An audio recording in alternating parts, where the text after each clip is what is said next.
राजधानी शिमला से मिल रही बड़ी खबर के साथ, जहां शिमला नगर निगम चुनाव में 12 उम्मीदवारों पर आपराधिक मामले दर्ज हैं। 6 के खिलाफ महिलाओं से छेड़खानी के आरोप दर्ज हैं, 2 के खिलाफ हत्या के केस दर्ज हैं। नगर निगम चुनाव लड़ रहे 22 उम्मीदवार करोड़पति हैं। उम्मीदवारों के दायर शपथ पत्र से ये तमाम खुलासे हुए हैं। बीजेपी के 5 और कांग्रेस के 2 बागी भी मैदान में हैं और इसी के साथ कुल 102 प्रत्याशी चुनावी मैदान में हैं। तो बड़ी खबर आपको बता दें कि अंतिम प्रत्याशियों की सूची जारी की जा चुकी है। कुल 102 उम्मीदवार मैदान में हैं। शिमला नगर निगम चुनाव के लिए 2 मई को मतदान होना है। 34 वार्डों के लिए मतदान होना है, जिसके लिए 102 उम्मीदवार मैदान में हैं। इसी के साथ जो उम्मीदवारों ने अपने शपथ पत्र दिए हैं, उनसे ये खुलासा हुआ है कि 12 उम्मीदवार ऐसे हैं जिन पर आपराधिक मामले भी दर्ज हैं। 6 के खिलाफ महिलाओं से छेड़खानी के आरोप दर्ज हैं, 2 के खिलाफ हत्या के मामले दर्ज हैं। वहीं 22 उम्मीदवार करोड़पति भी हैं। तो ये तमाम खुलासे हुए हैं। इसके अलावा अगर बागियों की बात की जाए तो बीजेपी के 5 और कांग्रेस के 2 बागी भी मैदान में हैं, जो ये माना जा रहा है कि विधानसभा चुनाव की तरह ही भाजपा का खेल शिमला नगर निगम चुनाव में भी बिगाड़ सकते हैं। हालांकि कुछ बागियों को मनाने में भाजपा सफल रही है और वहीं कांग्रेस कुछ बागियों को मनाने में नाकाम भी रही है। चुनाव प्रचार प्रसार का जो काम है वो तेज हो गया है। इसी के साथ नामांकन का अंतिम दिन भी खत्म हो गया है। अब 2 मई को शिमला नगर निगम चुनाव के लिए मतदान होना है। 4 मई को इसके नतीजे आएंगे और 6 मई तक ये पूरी प्रक्रिया संपन्न कर ली जाएगी। वहीं जो खुलासे हो रहे हैं उसके मुताबिक 22 उम्मीदवार ऐसे हैं जो करोड़पति हैं, कुछ पर आपराधिक मामले भी दर्ज हैं। और ज्यादा जानकारी इस पर लेते हैं, हमारे सहयोगी रणबीर शिमला से हमारे साथ सीधे जुड़े हुए हैं। रणबीर, 102 उम्मीदवार मैदान में हैं और जो शपथ पत्र उनके द्वारा दायर किए गए हैं उसमें तमाम खुलासे हुए हैं। कुछ करोड़पति हैं तो कुछ पर आपराधिक मामले भी दर्ज हैं और जिन पर आपराधिक मामले दर्ज हैं उनको लेकर सवाल ये है कि आखिर अगर वो राजनीतिक पार्टियों से बिलोंग करते हैं और निर्दलीय नहीं है तो फिर क्या सोचकर राष्ट्रीय राजनीतिक पार्टियों ने उन पर भरोसा जताया है? इसके अलावा क्या कुछ और अतिरिक्त जानकारी इस हवाले से मिल पाई है? रणबीर। जी हाँ, देखिए, इलेक्शन से पहले जब एफिडेविट दिया जाता है, जब नामांकन किया जाता है प्रत्याशियों की तरफ से, उसमें सारी जानकारी जो है साझा करनी होती है, कितनी संपत्ति है और कितने जो है आपराधिक मामले उन पर चल रहे हैं। खैर, देखिए, ये हमने बहुत बार देखा है। हिमाचल की विधानसभा की भी बात करें, पिछली विधानसभा की हम बात करें, 13वीं विधानसभा की या 14वीं विधानसभा, तो उसमें भी बहुत सारे ऐसे जो प्रत्याशी है जिन पर कई तरह के गंभीर और संगीन अपराध के मामले उन पर दर्ज हैं और इस बार की विधानसभा में भी ये है। तो लेकिन यहाँ पर देखिए, जो राजनेता होते हैं, राजनीतिक दल है, वो ये कहते हैं षड्यंत्र के तहत, जो उनके दावे होते हैं कि षड्यंत्र के तहत उन्हें जो है फंसाया जाता है, कुछ मुकदमे जो है राजनीतिक आधार पर किए जाते हैं। तो ये मामले जो है अदालत में विचाराधीन है, कई मामले। तो जब तक सजा नहीं होती या किसी पर जो है दोष साबित नहीं होता, तब तक वो जो है उन्हें जो है सिर्फ आरोपी कहा जा सकता है, दोषी करार नहीं दिया जा सकता। तो उनका अधिकार है कि वो चुनाव लड़ सकते हैं। ये हमने बहुत बार देखा, बहुत सारे इलेक्शन में हमने देखा कि पृष्ठभूमि किस तरह की रहती है। और देखिए, यहाँ नगर निगम की भी बात करें तो करोड़पति जो प्रत्याशी है उनकी संख्या भी काफी ज्यादा है, तो करीब करीब 2 दर्जन है।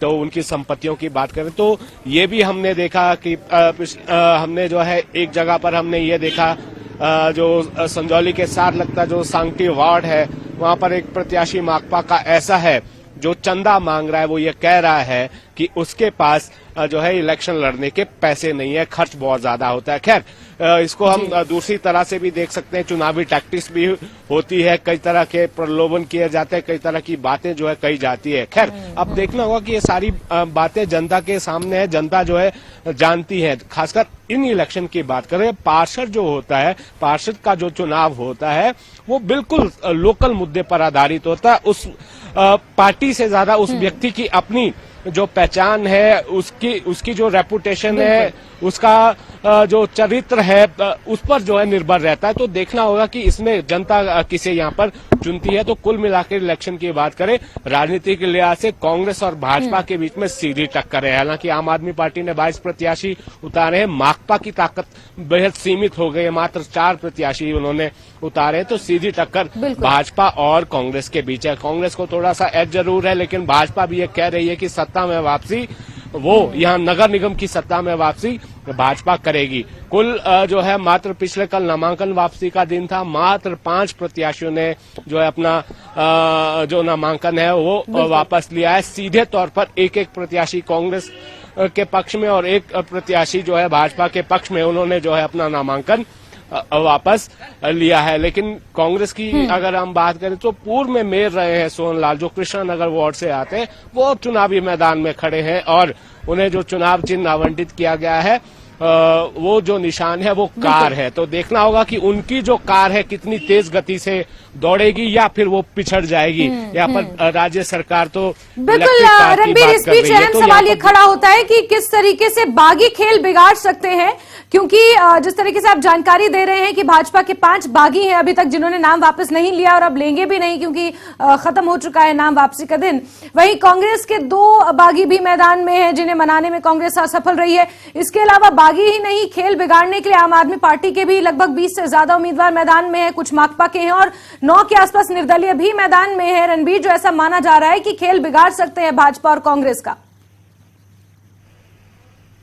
जी हाँ, देखिए अफवाह जो है हर चुनाव में रहता है कि कोई आजाद जो प्रत्याशी होता है वो चौंकाता है, वो कई बार जनता इस तरह के निर्णय देती है। लेकिन यहाँ पर अब यहाँ नगर निगम शिमला की बात करें तो यहाँ पर जो चुनाव हो रहे हैं वो पार्टी सिंबल पर हो रहे हैं और हिमाचल में तो ज्यादातर रिवायत यही है। हालांकि इस बार की विधानसभा में हमने देखा कि 3 निर्दलीय जो है चुनाव जीतकर यहाँ पर पहुंचे हैं 68 में से। यहाँ पर देखना होगा कि 34 वार्ड में जो है कितने निर्दलीय जो है अपनी ताकत का एहसास करवा पाते हैं, जनता किसे चुनती है। लेकिन सीधे तौर पर यहाँ पर यही देखा जा रहा है कि जो पार्टियां हैं, जो राजनीतिक दल हैं, जो राष्ट्रीय दल है भाजपा और कांग्रेस, उन्हीं के बीच जो है मुकाबला यहाँ पर देखने को मिल सकता है। कितना खेल जो है वो निर्दलीय बिगाड़ेंगे ये तो देखने वाली बात होगी। कुछ एक जगह पर स्ट्रांग जरूर है, लेकिन यहाँ पर माकपा की अगर हम बात करें, माकपा यहाँ पर नगर निगम की सत्ता में रही है, उनकी ताकत शिमला में देखी गई है। पिछले विधानसभा चुनाव में एकमात्र विधायक जो है चुनकर आए थे, वो पहले भी विधायक रहे थे, राकेश सिंघा। लेकिन यहाँ पर बात की जाए माकपा की तो 2 वार्ड ऐसे कहे जा रहे हैं कि जो समरहिल वार्ड है, जो हमने देखा कि शुरू से ही यहाँ पर वामपंथ का वर्चस्व रहा है। वहां से रणबीर, और वो स्टूडेंट पॉलिटिक्स का भी गढ़ रहा है समरहिल, वहां पर एसएफआई का परचम हमेशा से लहराता रहा है। इसीलिए ये माना जा रहा है कि कुछ ऐसे 2 वार्ड हैं जहां पर सीपीआईएम का परचम लहरा सकता है। इसके अलावा कुछ निर्दलीय मैदान में है। आम आदमी पार्टी कितना खेल बिगाड़ेगी ये भी अपने आप में देखना काफी अहम होगा। इसके अलावा प्रचार प्रसार का जो अभियान है वो भी तेज हो गया है। रणबीर, नजर आप बना के रखें, 2 मई को मतदान होना है। जुड़ेंगे आपसे, जानकारियां लेते रहेंगे रणबीर। फिलहाल के लिए शुक्रिया।